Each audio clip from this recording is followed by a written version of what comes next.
ಸದಾ ಗಿಜುಗುಡುವ ಉತ್ತರ ಕನ್ನಡ ಜಿಲ್ಲೆಯ ರಾಷ್ಟ್ರೀಯ ಹೆದ್ದಾರಿ 52ರಲ್ಲಿ ಮಿಥೇನ್ ಗ್ಯಾಸ್ ಟ್ಯಾಂಕರ್ ಚಾಲಕನ ನಿಯಂತ್ರಣ ತಪ್ಪಿ ಅಪಘಾತದಿಂದ ಅನಿಲ ಸೋರಿಕೆ ಆಗಿತ್ತು. ಹೀಗಾಗಿ ಮುನ್ನೆಚ್ಚರಿಕೆ ಕ್ರಮದಿಂದ ಯಾವುದೇ ರೀತಿಯಾದಂತಹ ಅನಾಹುತ ಸಂಭವಿಸಬಾರದು ಅನ್ನೋ ನಿಟ್ಟಿನಲ್ಲಿ ಜಿಲ್ಲಾಡಳಿತ ಸಂಚಾರ ಬಂದ್ ಮಾಡಿತ್ತು. ಟ್ಯಾಂಕರ್ ಬಿದ್ದ ಸುಮಾರು 1 ಕಿಲೋಮೀಟರ್ ವ್ಯಾಪ್ತಿಯಲ್ಲಿ ನಿಷೇಧವನ್ನ ಹೇರಲಾಗಿತ್ತು. ಈ ಕುರಿತ ಕಂಪ್ಲೀಟ್ ಡೀಟೇಲ್ಸ್ ಇಲ್ಲಿದೆ, ನೀವೇ ನೋಡಿ. ಹೆದ್ದಾರಿಯಲ್ಲಿ ಗ್ಯಾಸ್ ಟ್ಯಾಂಕರ್ ಪಲ್ಟಿ, ನಿಷೇಧಾಜ್ಞೆ, ಇಡೀ ದಿನ ಸಂಚಾರ ಬಂದ್. ಟ್ಯಾಂಕರ್ ಬಿದ್ದ 1 ಕಿಲೋಮೀಟರ್ ವ್ಯಾಪ್ತಿ ನಿಷೇಧ, ವಸತಿ ಪ್ರದೇಶದ ಜನರ ಸ್ಥಳಾಂತರಕ್ಕೆ ಸೂಚನೆ. ಉತ್ತರ ಕನ್ನಡ ಜಿಲ್ಲೆಯ ಅಂಕೋಲ ತಾಲೂಕಿನ ರಾಷ್ಟ್ರೀಯ ಹೆದ್ದಾರಿ 52ರ ಬೋಗ್ರಿಬೈಲಿನ ನವಗದ್ದೆಯಲ್ಲಿ ಭಾರೀ ಅನಾಹುತ ತಪ್ಪಿದೆ. ಗುಜರಾತ್ನಿಂದ ಉಡುಪಿ ಕಡೆ ಸಾಗ್ತಾ ಇದ್ದಂತಹ ಮಿಥೇನ್ ಗ್ಯಾಸ್ ಟ್ಯಾಂಕರ್ ನವಗದ್ದೆ ತಿರುವಿನಲ್ಲಿ ನಿಯಂತ್ರಣ ತಪ್ಪಿ ಪಲ್ಟಿಯಾಗಿದೆ. ರಸ್ತೆಯಲ್ಲಿ ಹೊಂಡವಿದ್ದ ಕಾರಣ ಘಟನೆಯಾಗಿದ್ದು, ಚಾಲಕ ಅರುಣ್ ಶೇಖಿಗೆ ಗಂಭೀರವಾಗಿ ಗಾಯವಾಗಿದೆ. ಇನ್ನು ಬಿದ್ದ ಟ್ಯಾಂಕರ್ನಲ್ಲಿ 14 ಟನ್ ಮಿಥೇನ್ ಗ್ಯಾಸ್ ಇದ್ದು, ಟ್ಯಾಂಕರ್ ಹಿಂಭಾಗಕ್ಕೆ ಹೊಡೆತ ಬಿದ್ದ ಕಾರಣ ಅನಿಲ ಸೋರಿಕೆಯಾಗಿದೆ. ಇದರಿಂದ ಜಿಲ್ಲಾಡಳಿತ ಸಂಚಾರವನ್ನು ನಿರ್ಬಂಧಿಸಿ ಪ್ರತಿಬಂಧಕಾಜ್ಞೆಯನ್ನ ಆದೇಶಿಸಲಾಗಿದೆ. ಗ್ಯಾಸ್ ಟ್ಯಾಂಕರ್ ಸೋರಿಕೆ ತಡೆಯುವುದಕ್ಕೆ ನೌಕಾದಳ, ಅಗ್ನಿಶಾಮಕ ದಳ ಹಾಗೂ NDRF ಪ್ರಯತ್ನ ಪಟ್ಟರೂ ಅದು ನೆರವೇರಲಿಲ್ಲ. ಹೀಗಾಗಿ ಟ್ಯಾಂಕರ್ಗೆ ನಿರಂತರ ನೀರು ಹರಿಸುವ ಜೊತೆಗೆ ಆ ಭಾಗದ ವಿದ್ಯುತ್ ಸಂಪರ್ಕವನ್ನು ತಪ್ಪಿಸಲಾಗಿತ್ತು. ಆದರೆ ಯಾವುದೇ ಸಂದರ್ಭದಲ್ಲಿ ಮತ್ತೆ ಸೋರಿಕೆಯಾಗುವ ಆತಂಕದ ಹಿನ್ನೆಲೆಯಲ್ಲಿ ಪರ್ಯಾಯವಾಗಿ ರಾಷ್ಟ್ರೀಯ ಹೆದ್ದಾರಿ 66ರ ಮಾರ್ಗದ ಸಂಚಾರಕ್ಕೆ ಅಡ್ಡಿಯನ್ನು ಮಾಡಲಾಗಿತ್ತು. ಇದರಿಂದಾಗಿ ಯಲ್ಲಾಪುರ, ಹುಬ್ಬಳ್ಳಿ, ಮಹಾರಾಷ್ಟ್ರ ಸೇರಿದಂತೆ ಇತರೆ ರಾಜ್ಯ ಜಿಲ್ಲೆಗಳಿಗೆ ತೆರಳುವ ಲಾರಿ, ಟ್ಯಾಂಕರ್ನಂತಹ ಭಾರೀ ವಾಹನಗಳು ರಸ್ತೆಯಲ್ಲಿ ಸಾಲುಗಟ್ಟಿ ನಿಲ್ಲಬೇಕಾದ ಪರಿಸ್ಥಿತಿ ಇತ್ತು.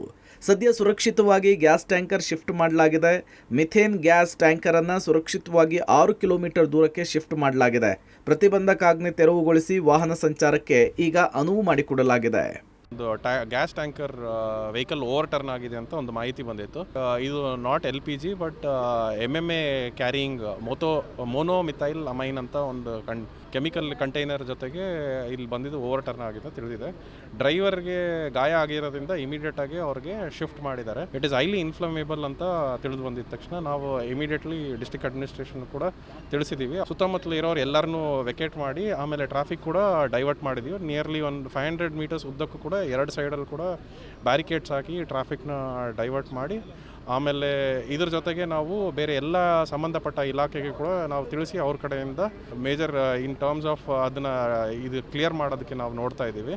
ಮುಂಜಾಗ್ರತಾ ಕ್ರಮವಾಗಿ ಟ್ಯಾಂಕರ್ ಬಿದ್ದ ಸ್ಥಳದ 1 ಕಿಲೋಮೀಟರ್ ದೂರದವರೆಗೂ ಎಲ್ಲ ವಾಹನಗಳಿಗೆ ನಿರ್ಬಂಧ ವಿಧಿಸಲಾಗಿತ್ತು.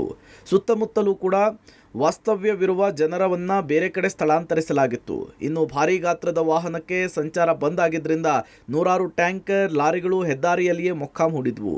ನಿಗದಿತ ಸ್ಥಳಗಳಿಗೆ ತೆರಳಲಾಗದೆ ಚಾಲಕರು ತೊಂದರೆ ಅನುಭವಿಸುವಂತಾಗಿತ್ತು. ಇನ್ನು ಹೆದ್ದಾರಿ ಸಂಪೂರ್ಣ ಹದಗೆಟ್ಟಿದ್ದು, ದೊಡ್ಡ ದೊಡ್ಡ ಹೊಂಡವಿರುವ ಕಾರಣ ಆಕ್ಸಿಡೆಂಟ್ಗಳಾಗ್ತಾ ಇದೆ ಅಂಥೇಳಿ ಸವಾರರು ಆಕ್ರೋಶ ಹೊರಹಾಕಿದರು.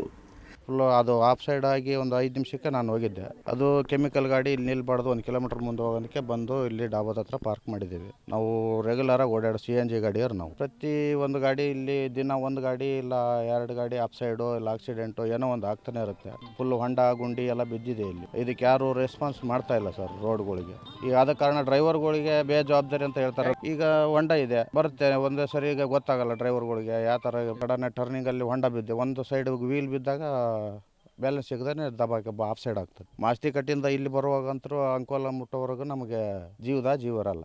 ಏನು ಕಟ್ ಆಗ್ತತ್ತೋ, ಎಲ್ಪರ್ ಬೆಡ್ ಹೋಗ್ತಾವೋ, ಇಲ್ಲ ಕ್ರೌನ ಹೋಗ್ತೈತೋ, ಇಲ್ಲ ಆಕ್ಸಲ್ ಕಟ್ ಆಗ್ತತ್ತೋ, ಏನಾಗ್ತದೆ ಜಾಯಿಂಟ್ ಉದುರ್ತಾವೋ, ಪ್ರತಿಯೊಂದು ಗಾಡಿ ಏನಾರು ಒಂದು ಡ್ಯಾಮೇಜ್ ಆಗ್ತಾನೆ ಇರುತ್ತೆ. ರಾಷ್ಟ್ರೀಯ ಹೆದ್ದಾರಿ 52ರಲ್ಲಿ ಕಳೆದ 3 ದಿನದಲ್ಲಿ 2 ಟ್ಯಾಂಕರ್ಗಳು ಇದೇ ರೀತಿ ಪಲ್ಟಿಯಾಗಿ ದುರಂತ ಸಂಭವಿಸಿದೆ. ಕಳೆದ 2 ದಿನದ ಹಿಂದೆ ಯಲ್ಲಾಪುರದ ಅರೆಬೈಲ್ ಘಟ್ಟದಲ್ಲೂ ಕೂಡ ಕೇರಳದ ಕಡೆ ತೆರಳುವ ಎಥೆನಾಲ್ ಟ್ಯಾಂಕರ್ ಪಲ್ಟಿಯಾಗಿ ಬೆಂಕಿಯಿಂದ ಸಂಪೂರ್ಣ ಸುಟ್ಟು ಹೋಗಿತ್ತು. ಇದೀಗ ಮತ್ತೆ ಮಿಥೇನ್ ಗ್ಯಾಸ್ ಟ್ಯಾಂಕರ್ ಪಲ್ಟಿಯಾಗಿ ಅನಿಲ ಸೋರಿಕೆಯಾಗಿದೆ. ಇನ್ನಾದರೂ ಹೆದ್ದಾರಿ ಪ್ರಾಧಿಕಾರ ಹೊಂಡಗಳನ್ನು ಮುಚ್ಚಿ ಸುಗಮ ಸಂಚಾರಕ್ಕೆ ವ್ಯವಸ್ಥೆ ಮಾಡಿಕೊಟ್ಟು ದುರಂತಗಳನ್ನು ತಪ್ಪಿಸಬೇಕಿದೆ. Naveen, public TV, Karwar.